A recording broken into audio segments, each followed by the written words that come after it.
Well, good afternoon, and thank you for joining us for our webinar today, 13 Characteristics of High Propensity Donors.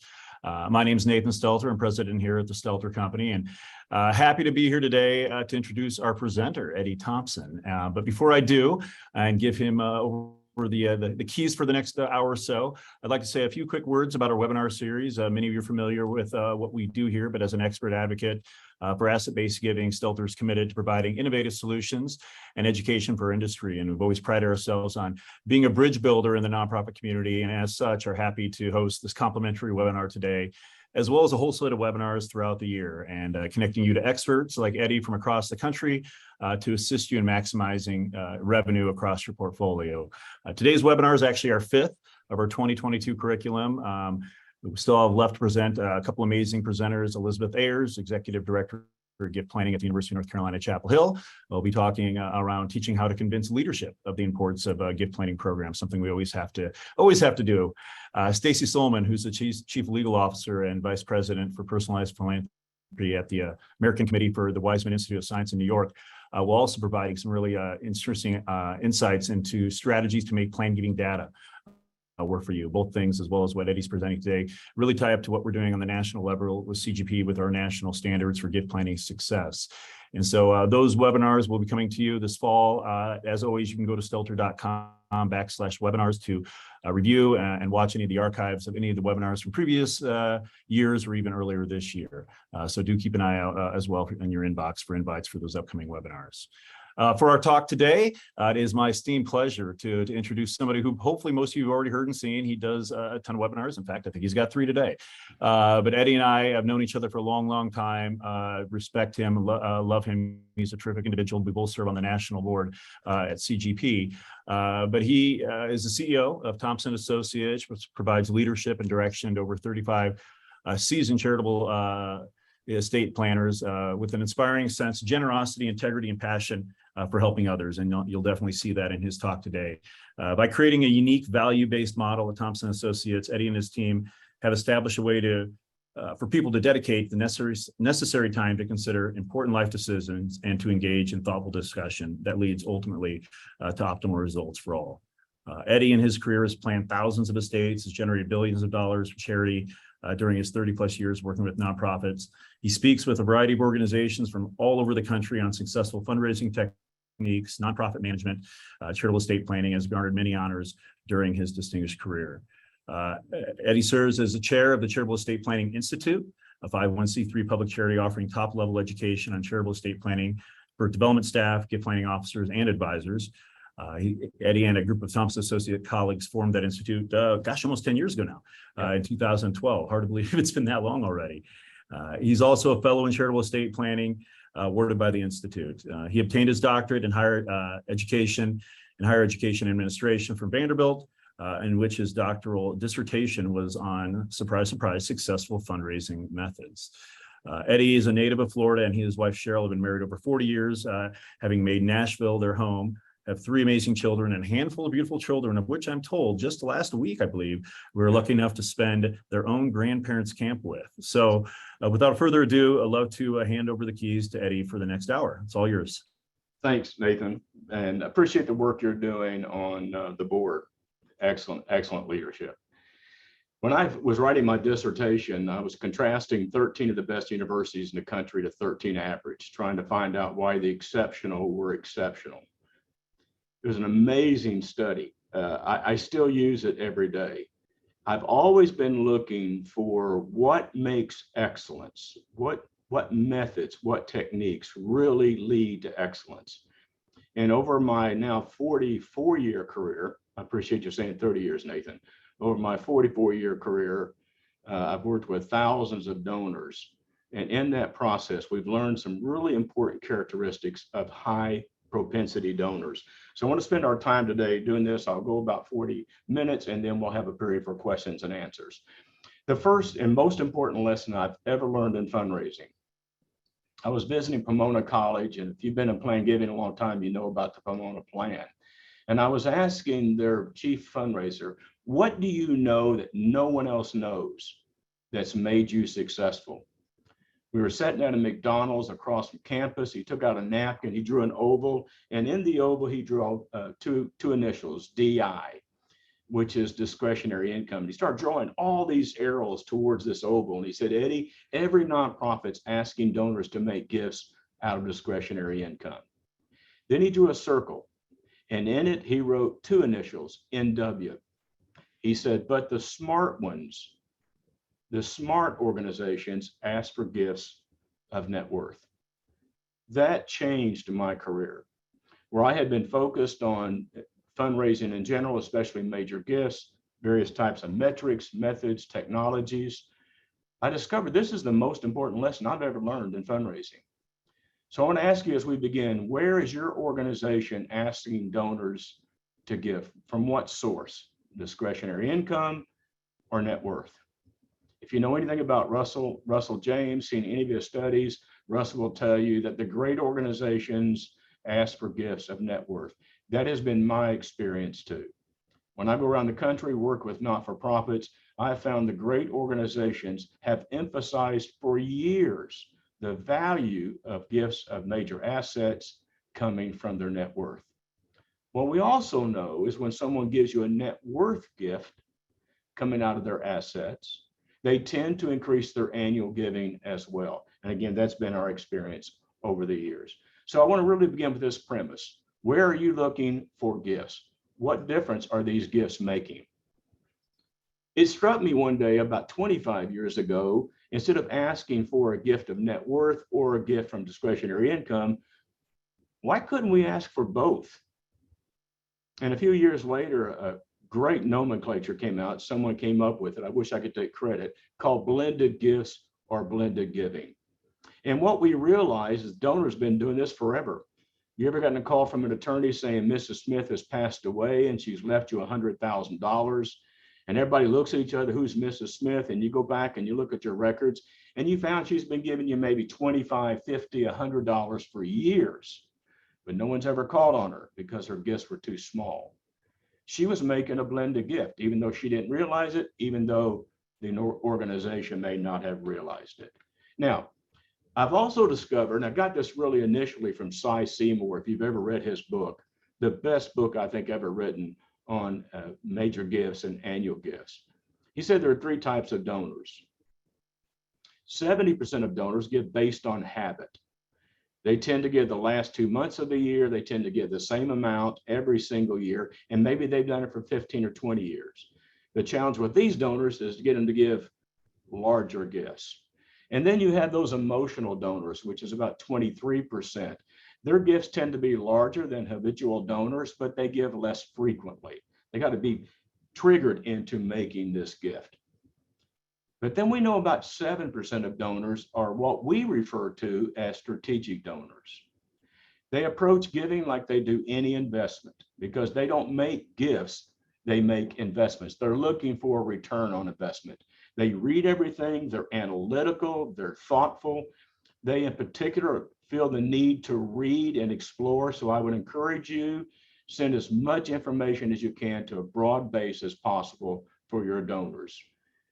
You're going to find that group, and they tend to be wealthy. Of the 5% of the average not-for-profits donor list, which are millionaires, the vast majority are strategic donors. It's the way they think about everything that's led to wealth.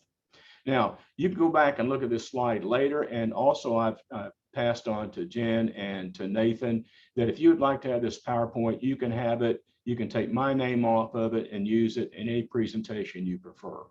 But these are some of the benefits of knowing these types of donors: habitual donors, emotional donors, and strategic donors.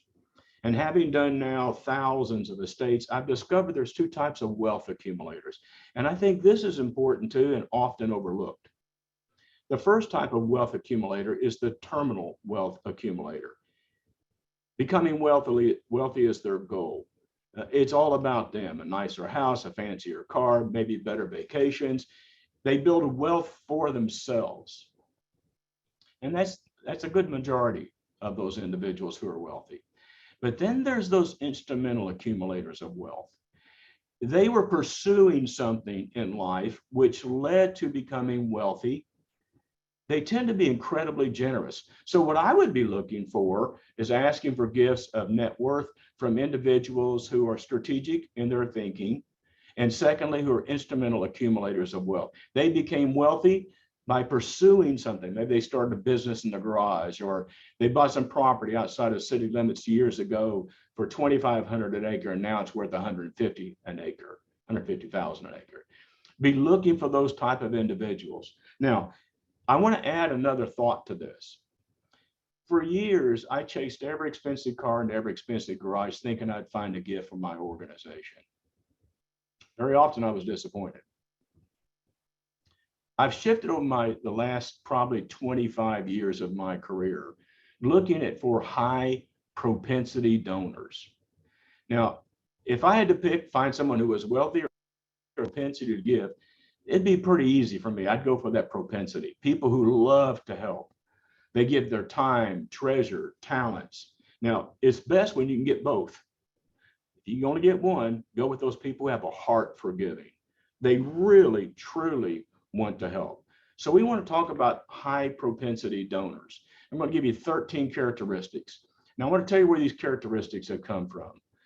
We have literally done tens of thousands of questionnaires with donors in our planning process. And I really don't know how many, but tens of thousands. And we keep finding that there's certain types of characteristics of individuals who are not only open to making major gifts and blended gifts and gifts of major assets, they tend to be giving in many other ways as well. So I want to share with you 13 of these characteristics. And what we're doing today is we're putting together various tiles in a mosaic to make a picture of a high propensity donor. So some of your donors you'll have tiles for, other donors maybe not. But I would promise you, the more we know about these donors, the more successful we'll be. Number one is consistency in donating at a high level. Now, every organization is different in how they define high level. You will have to do that for you. But create a graph or bar looking for those higher end donors, and then start looking for those who are consistent in giving at a high level. That's your first tile as you look at it. And look at the type of assets they're giving. Are they giving cash? Are they writing you a check? Is it a designation from a qualified plan? Are they giving you stocks, both public and private? Are they giving cash out of life insurance? Or they're giving you land? What is the vehicle which they're making this gift? And look for the consistency. Second characteristic are individuals with no children. Now I want to explain this for just a little bit. It may be that they have no children, or they have no living children, or maybe they're in a blended marriage late in life and their spouse has heirs, but they don't. And it could be that they're widowed. If I had to pick one group to raise money from, and I didn't care about the size of gifts, I cared more about the number of gifts, it would be single women without children. And I think all of us would agree that does make sense. They tend to be cautious, careful accumulators of wealth. And if they're going to give to nieces and nephews, it tends to be restricted and also not the total estate. I'm telling you, you could build a career or working with single women without children and do extremely well. And then you can work with individuals or couples with children. And you might find that they talk about their children as successful children. Maybe they'll say that you wouldn't believe how big a house they live in, or you wouldn't believe the car they drive, or you wouldn't believe the vacation. You know, I don't know how much money they make, but they make a lot of money. So individuals with successful children tend to be open. But there's at least three other types of individuals who have children who make gifts. And I'm going to end with a statistic today. I hope you wait till the very end. There is a slide that will blow your mind. It has to do with this group of individuals. There are those who are afraid to leave too much to their children. They may have a child or a grandchild with an addiction. There can be all kinds of reasons. Maybe they have an evil son-in-law they're worried about getting their money through an inheritance. You know, it could be that their children really don't need more. Cheryl and I fit in that category. We have 3 adult children. They're all doing extremely well. Whatever we leave them will not help them with needs. Their needs are covered. Might give them more luxuries. But Cheryl and I want to carve a part of our estate out to give to people who do have needs. And then those blended families where one spouse does not have a child. One of the other things I would do is I go back and look at my donor records. I do an analysis, and I look as I went through my donor records, looking to see if there's ever one year in which there's a spike in giving, a one-time gift that is dramatically larger than any other gift. It may be they give you $1,000 a year, and for 1 year they gave you $25,000, and you're scratching your head saying, what happened during that year? That's a great question. Maybe they just inherited a nice estate. Or maybe they sold a business. Boy, if someone makes the highest gift ever and it's an outlier, I'm going to make a visit. I want to see who those individuals are if I don't already know them. So look for that one-time gift that is dramatic and try to find out why. And then ask yourself the question, did they honor or memorialize someone with that gift? Now, we do know that individuals who make a gift in honor or memory of someone, on average, the gift's about 40% larger. That's been our practice over the years, over 40 some odd years of doing this. It's what's true in our firm, and I'm sure that's your experience as well. Look for those gifts that have honored or memorialized someone. Number 5, do they have a trust? Now, you don't have to be wealthy to have a trust, but you do have to have a purpose for a trust. And one of the major indicators for people who are that instrumental accumulator of wealth, who are strategic donor, for some reason, they use trust more frequently than the average person.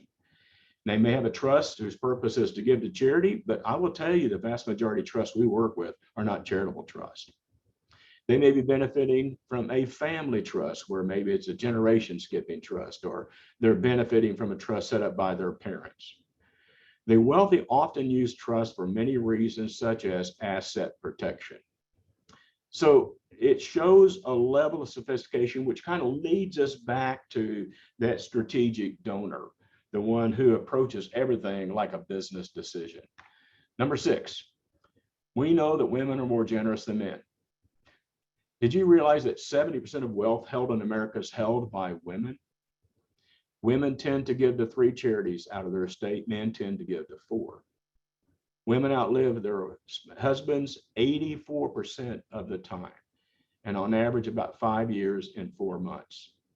So they end up with a great deal of wealth. It makes sense that they would be excellent potential donors in this planning process. And then the wealthy. Now, we all know this one. This is not rocket science. In fact, the only thing shocking about what I'm presenting today is there's nothing shocking. We know all of this. It's just that we need to put it into practice in our day-to-day thinking. You know, the word wealthy, or are you wealthy, that question is really relative. And what I've discovered, even the wealthy, and I'm talking people with real wealth now. I'm not talking about someone who has $7, $8, $10 million. I'm talking about people who have real wealth. Most of the time, they don't feel wealthy. And most wealthy partners are cash poor. They don't keep a lot of money in their checking account. When we go and ask them for a large gift, they have to move some assets around in order to produce that cash gift, or the gift that can be turned into cash.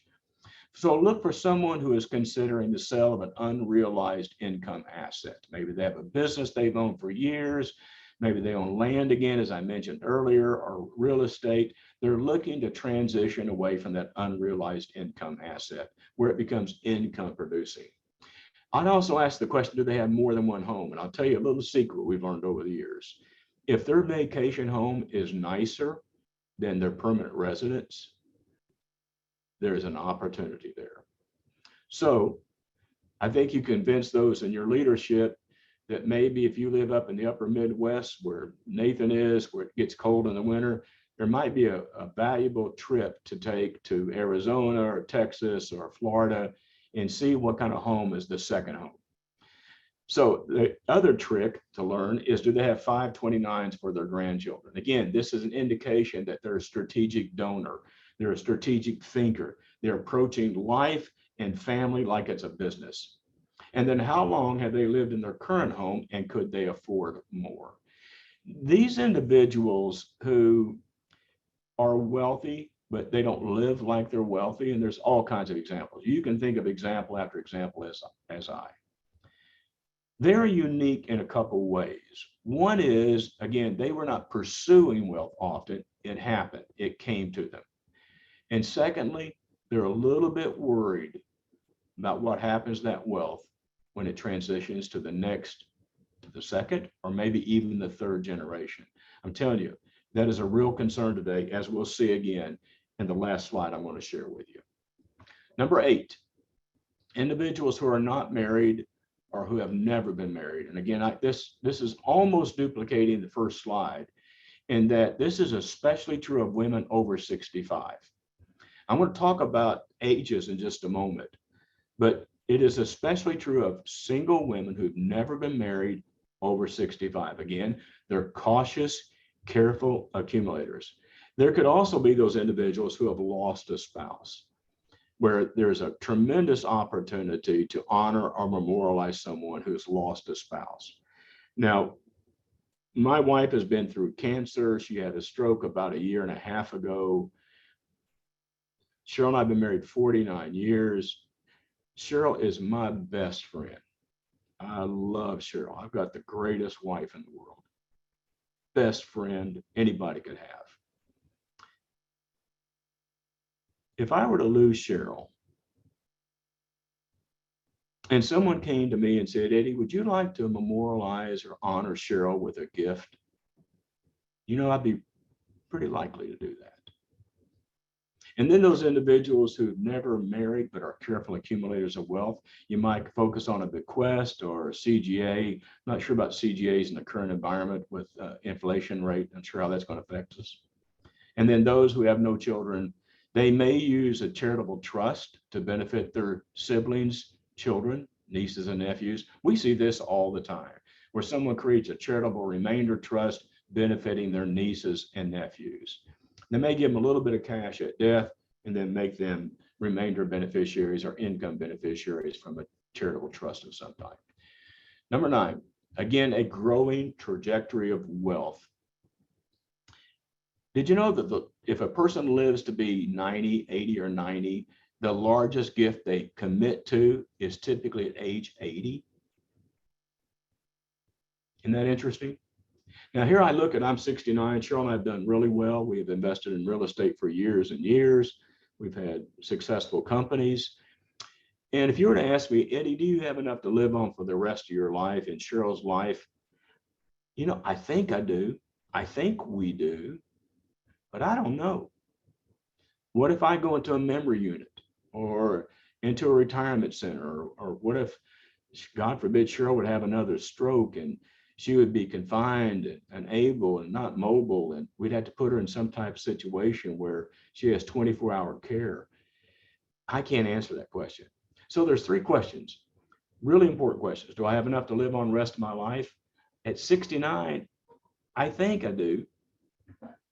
What about my heirs? What's the smartest way to give to my heirs? And then the third question is, would I rather some of my estate go to the IRS or charity? That's a pretty easy one for me.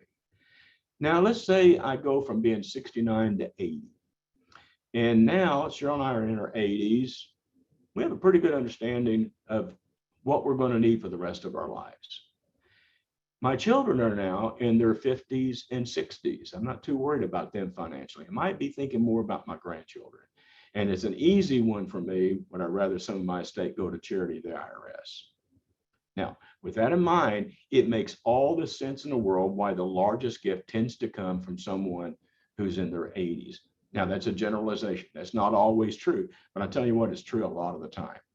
So be looking for those individuals who have a growing trajectory of wealth. So they get to retirement, required minimum distribution kicks in. They start having to take 3.8% of their investments that first year, and then it gradually moves up. It doesn't really peak and go past historically the income from that retirement account until they're in their 80s. So their wealth continues to climb as they approach late in life. Number 10, consistency and volunteering.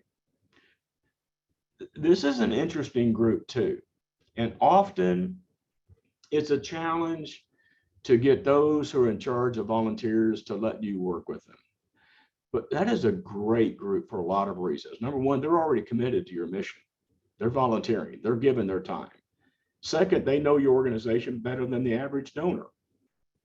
They know the flaws, they know the strengths, they know the weaknesses. Kind of like we look around and see our family. We love our family. We see the flaws, we see the weaknesses, we see their strength, but we still love them. And a commitment of time is one of the most generous ways for the average person to give. Now, again, we're taking tiles and putting together a picture. Not all donors volunteer, but look for those volunteers. That's another tile to put in it. Now, this next one is one I sometimes get pushback, but I want to ask that you just kind of listen for a second. I'm not suggesting that a person who is not religious is not generous, but I'm telling you that is one of the tiles. They have been taught to give, to be helpful. They will say things like, I've been blessed, I want to bless others. Again, it does not mean non-religious folks will not give, but it does mean that these are individuals that have a higher propensity to give. We can't neglect that tile. Now, health related, we have found in our questionnaires are about 7 to 8 pages in length, and we're not asking about who's getting the microwave or crock pot in your estate. We're asking, what do you believe? What do you feel? What do you think? That's what we're trying to draw out. We're trying to understand these individuals before we put together an estate plan, a charitable estate plan. One of the things we have found is that people who feel healthy tend to be more generous. At least that's been true in thousands, tens of thousands of surveys. They're also emotionally optimistic. And they feel like there's someone who's benefited from good health. Now, this is true whether they're going to give to a hospital, to a humane shelter, a domestic violence shelter. It doesn't matter what the charity is. That is also true, by the way, of religious people. They give to secular organizations as well. Now, I want you to think about that for a second. One of the things they feel in health, we're also talking mental health. And in my 44 years, it has been about 40 years since I've seen donors hesitant because of inflation. I started my career right in the middle of high inflation. Cheryl and I bought our first house during hyperinflation. Our interest rates on our mortgage rate was 19.2%. That's right, almost 20% interest rate, and we had good credit. At the same time, CDs were paying 16 to 18%. At the same time, credit card interest rates were 32 to 35%. Can you believe that? Now, we raised a ton of money during hyperinflation, a ton of money. Now, here's a really important thing to think about. Hyperinflation hurts middle class and those who are not as wealthy. But for the wealthy, there's a lag time. They become wealthier. So my reason for bringing that up, if they don't feel like they've got enough to live on the rest of their life, if it's a mental concern, it's harder for them to give. They got to feel good about their future before they make that large gift. I want to spend a little bit of time talking about this one because I really think this is one of the most, and if I have one large tile in the center, it's this one. If you want to be successful in raising a lot of money, and you know this, again, it's not a secret, you got to be willing to work with older people who are really mature. We have found, if you go back and look at any of the studies, that most bequests are made the last 5 years of a donor's life. That is especially true of those who are 75 and older. I want to restate this. Most bequests are made the last 5 years of a donor's life, and these decisions typically are made 75 and older. So let's go back and look at those 3 questions. Do I have enough to live on the rest of my life? Well, if I'm 75, 80, or 90, and my retirement accounts are actually producing more income for me, I'm probably going to say yes. Second is my children are probably mature if I have children.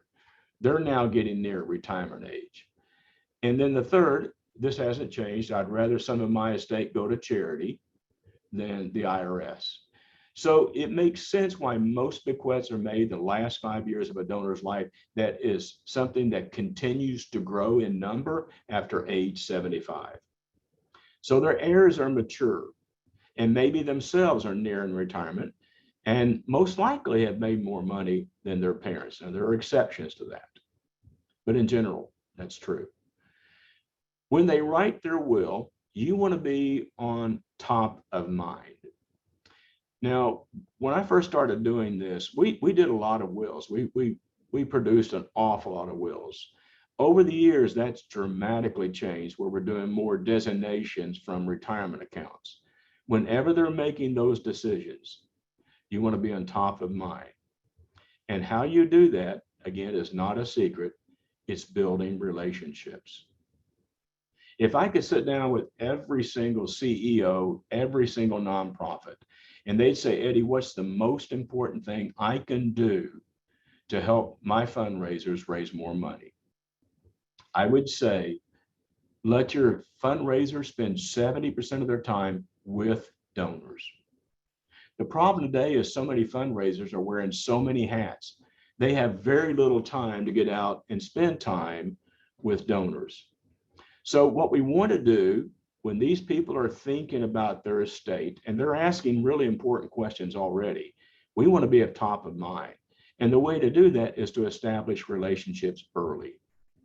Continue that relationship so they don't drop you. We do know that 3/4 of all donors who cease to give feel like they no longer have a relationship with that not-for-profit. We want to continue building that relationship. Educate your donors starting at age at least 60. I would encourage you to start doing it earlier than that and helping them be familiar with various types of planned gifts. And I want to tell you, these people are readers. I hope you believe what I'm telling you. People who are strategic donors read and reread. They read and reread. They think, they ponder, they consider. It is crucial that you keep information in front of them. And don't assume that you can't tell them enough. You can, but that's pretty rare. So these transfer at deaths are pretty easy to stay connected with. It's true, whether it's a banking account or whatever it may be. You know, you might actually increase their net income with a split interest gift. I can tell you example after example of individuals who actually had their income increase because they used a split interest gift. So I would suggest that you start at a minimum, building relationships while their heirs, if they have heirs, are about to enter college. Don't wait until they're 75 or 80. Start early. I don't know if you can start too early because more and more people are building wealth at a younger age, and there are fewer and fewer children in families. So I wouldn't wait until the last minute on this. So here's a slide I want to kind of wrap things up with. And I hope you will take some time to look at this because this is absolutely staggering information. Baby boomers are very generous. They represent 21.19% of the US population, but they're the source of 43% of all charitable dollars. Think about that. Let it sink in. They represent 21.919% of the population, but they make 43% of the charitable dollar gifts. 53.2% of American households with wealth is held by baby boomers. 53% of American household wealth is held by baby boomers. 15% by the silent generation, 26.8% by Gen X, and 5.1% by millennials. So where's the money held? Now here, this one is shocking, but I'm telling you, it is absolutely true. 36% of baby boomers do not think it's important to leave a financial inheritance to their children. 1 in 3 of baby boomers do not feel the need to leave an inheritance to their heirs. So if you take away heirs, what are the other two options? IRS or government, or charity. So if 1/3 of your donors do not feel the need to leave an inheritance to their heirs, and they're out of the equation, what are you doing to secure your part of that? Now, there's another statistic which I did not include in this, and I could be off by 1 or 2 points, but I think it's 47% of baby boomers do not plan to leave the majority of their estate to heirs. Almost half do not plan to leave the majority of their estate to their heirs. Women currently control close to half of the wealth in the United States. They expect to inherit another 70% of intergenerational wealth over the next 50 years. They also surpass men in common attributes associated with increased planned giving, education, living alone, volunteering rate, and charitable giving. So what am I saying? I'm saying there are tools that are out there that make a difference. I want to share with you one of our company's greatest tools we use, and feel free to use it.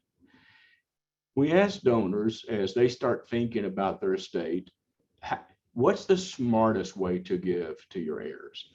Well, could you do it by giving outright? Yeah. But if you give outright, that's going to be subject to litigation in case they go through divorce, or they're in a car accident, or for some reason they file bankruptcy. That money can be lost.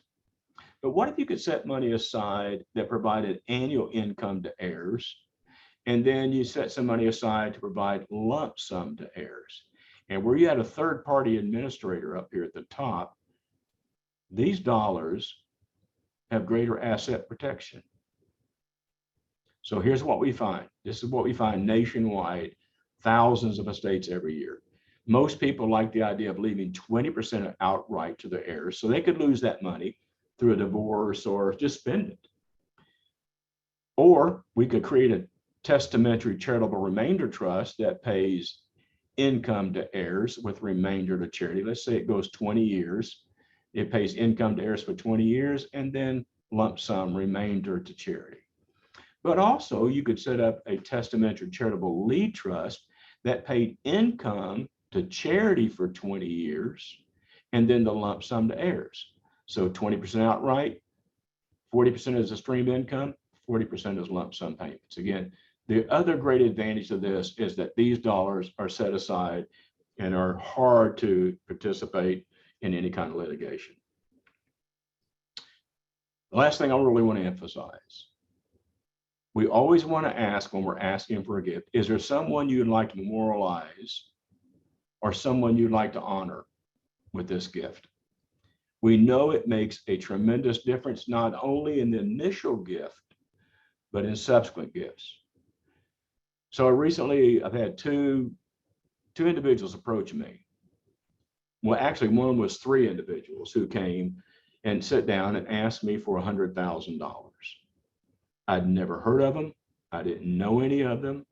I asked them, where did you get my name? And one of them said, we had a committee meeting and someone said that you're a successful business person, and they suggested that we ask you for $100,000.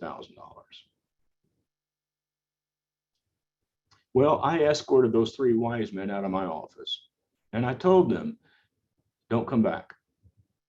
And then I had about 2 weeks ago, a college call on me where I have a scholarship in my father's memory and my mother's honor. And they asked for a nice gift. I'm going to do it because I want to honor my mom and I want to honor my father. Honoring people, memorializing someone is one of the keys to being incredibly successful. So let's pause and see what kind of questions. I'm going to let you all take back the slides. Any questions? Thanks, Eddie. Yep, we've got a couple questions. Okay.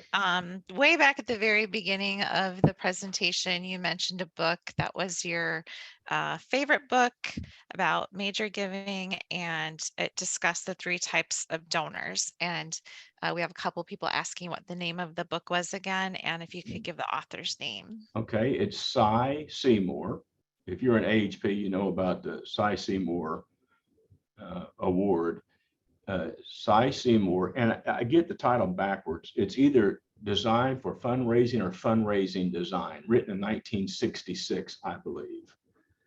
And it is just so down to earth. It's so practical. And what I've discovered over the years too, when we come in to do analysis of organizations, is simple works if you work it. And he breaks it down into really simple concepts.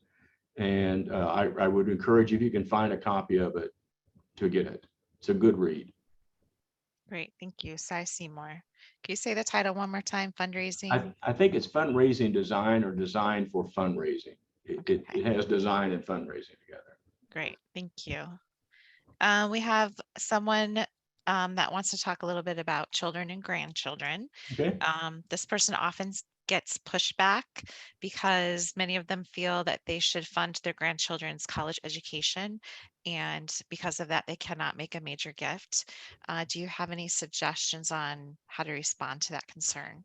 Yeah, I used the nomenclature Educational Charitable Remainder Trust, where I create a charitable, an inter vivos charitable remainder trust, making the children the income beneficiary with a right to revoke. So it's not a completed gift. So it's just all it is an inter vivos charitable remainder trust, where the children or grandchildren for educational purposes are the income beneficiaries. That answer that. And there are other ways you can do it. You can do a 529, but there's no real charitable benefit in that. Okay. Beth is wondering about looking at consistency of giving and the month that people give. She's wondering if you have any experience about looking at the month that people give and what that can tell you about the donor, other than year-end giving or prior to tax filing. Yeah.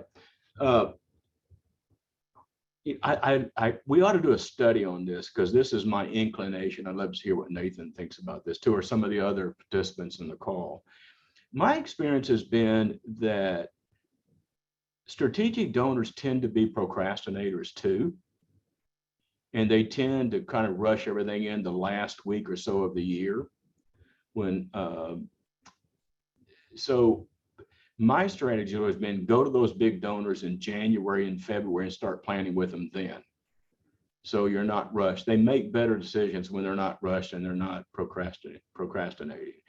But I do find the vast majority of both really sophisticated donors tend to give, especially the last 2 weeks of December. I wish they would change that, because it makes a hectic end of Say the you're year. waiting all year. Oh man, I used to have Waiting all year. hair before December 25th. The first busy. Okay, let's see. Rhonda wants to know how you would go about introducing the concept of charity to individuals with earned wealth. Unearned wealth or earned wealth? Earned. Earned wealth. You're competing for a lot when you're trying to get earned income, when you're trying to get discretionary income giving. You're competing with not only a lot of charities. I think one of the lessons I've learned, and I be honest, I learned this from making mistakes. My partners say all the time, we built an amazing company on all of Eddie's mistakes. And there's an awful lot of truth. I wish I had stopped making mistakes. But one of the things I've learned in this process is that most donors are looking for the smartest way to help you. And I go back to those three things. I think to be really successful, you have to help them answer these questions. Do I have enough to live on the rest of my life? What's the smartest way to get to my heirs? And would I rather some of my estate go to charity than the IRS? It is harder to argue by writing us a check it's going to benefit you dramatically tax-wise, because not that many people can really use that deduction. But if with proper planning, and Nathan knows this, I am a huge proponent of a systematic approach with high accountability. I've never made a great fundraising program that didn't have those two combinations together. And I've seen thousands and thousands of organizations. You find those organizations that have a strategic approach with high accountability. And the reason why that's important, you can't control when a donor gives or how much. The only thing you can really control are your activities. So my thinking is with donors, get out and have conversations, build relationships, and extend those relationships. Most organizations do not see it enough of their donors. And that's been especially true during COVID. Does that help at all with that, Jen? I think so. Okay. Nathan, did you have any that you wanted to address or any comments?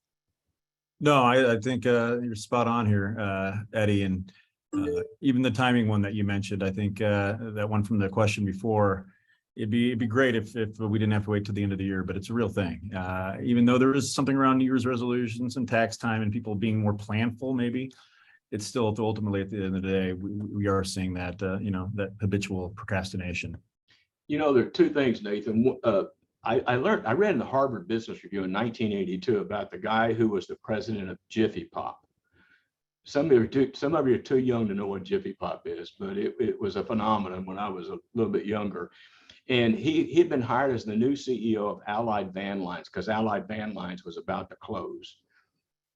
And he said, we're in the relationship business, not moving business. And he said, I want you to divide your client list into 4 parts.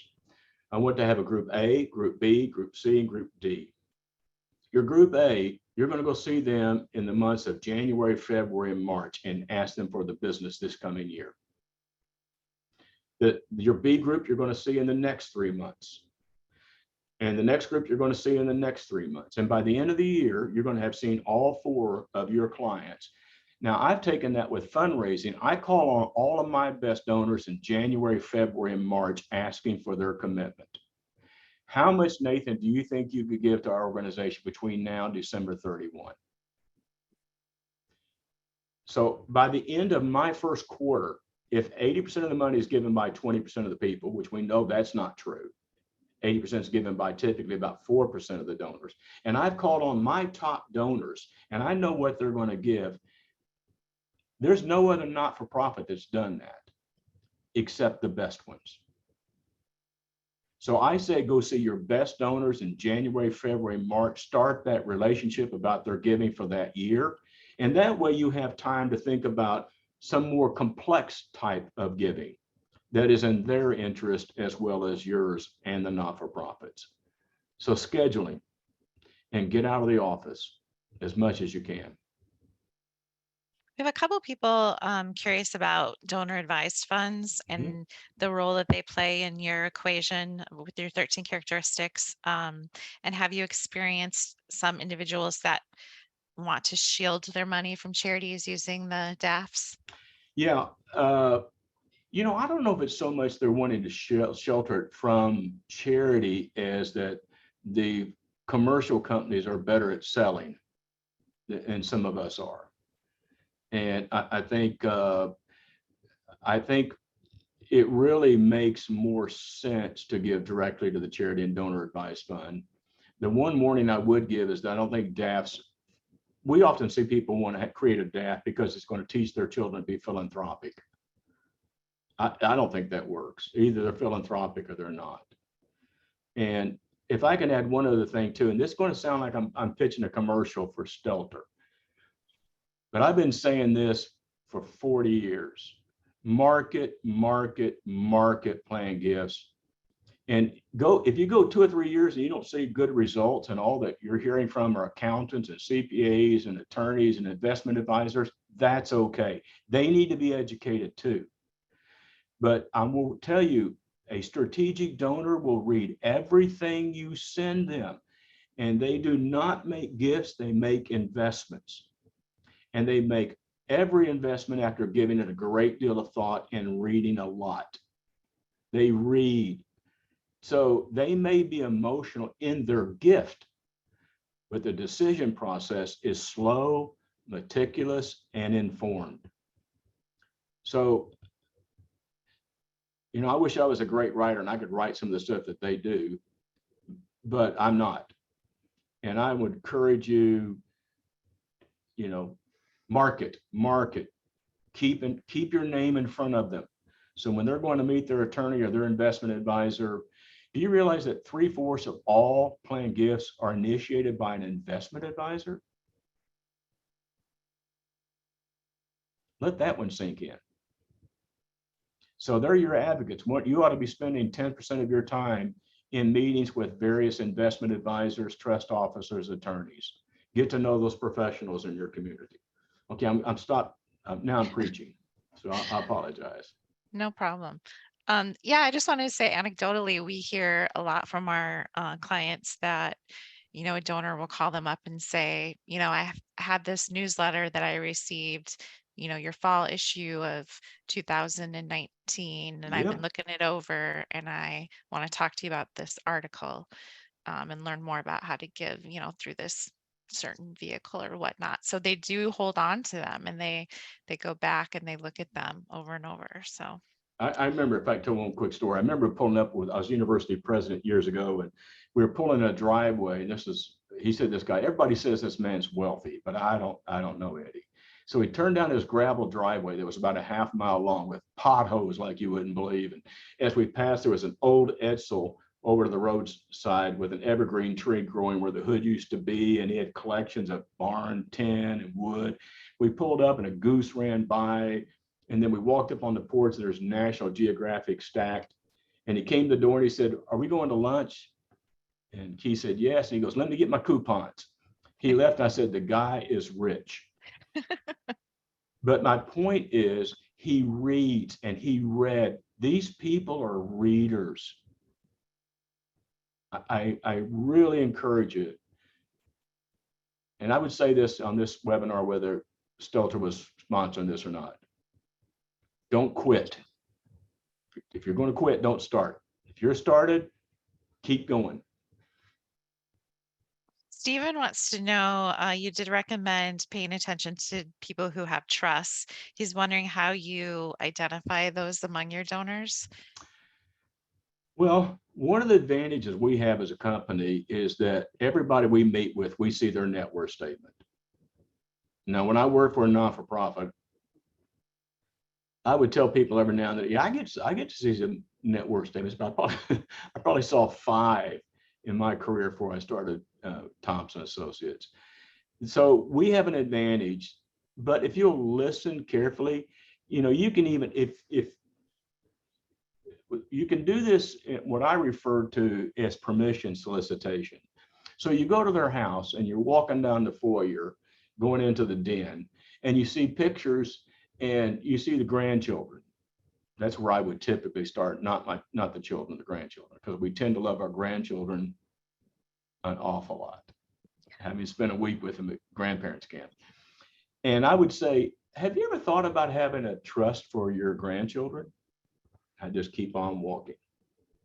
So you want to plant seeds, because people share more information, even sometimes accidentally, with some really good questions. And I tell you what, if someone will remind me, I'll give you the 2 pages of questions I use to find out if someone has been successful in business, how they feel about their family.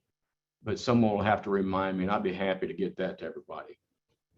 I am making a note. I use those questions.